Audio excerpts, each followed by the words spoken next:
வணக்கம் நண்பர்களே. So England versus India fourth test match டே 2 நடந்துருச்சு. அதை பத்தி ஆல்ரெடி ரிவ்யூ போட்டுட்டேன். இந்த வீடியோல ஸ்பெசிஃபிக்கா நம்ம டிஸ்கஸ் பண்ண போற டாபிக் என்னன்னு பாத்தீங்கன்னா, இந்தியாவோட ordinary polling performance on day 2. அதை பத்தி தான் பேச போறோம். நல்லா ஞாபகம் வச்சுக்கோங்க, இங்கிலாந்து பேட்டிங் ஆடும்போது கண்டிஷன்ஸ் வந்து கொஞ்சம் பெட்டர் ஆச்சு. பேட்டிங் அதுல டவுட் இல்லை. வெயில் வந்து அந்த ஓவர் காஸ்ட் கண்டிஷன்ஸ் எல்லாம் போயிடுச்சு. அது எல்லாமே ஃபைன். ஸ்டில் இந்தியா பெட்டரா போட்டுருக்கணுங்க.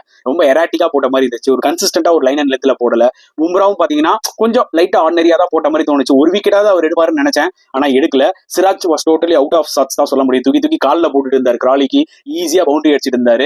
ஒரு பக்கம் பாத்தீங்கன்னா அன்சுல் கம்போஜ் டெபியூட் மேட்ச் கொஞ்சம் நர்வஸா இருந்தாரு. அவர் 135 கிலோமீட்டர் ஸ்பீட்லாம் போட்டு நான் பாத்துருக்கேங்க, ஐபிஎல்லையும் சரி டொமஸ்டிக் கிரிக்கெட்லயும். ஆனா இங்க இன்டர்நேஷனல் மேட்ச்ல ஒரு 127 128 கிலோமீட்டர் ஸ்பீட் போடுறாரு.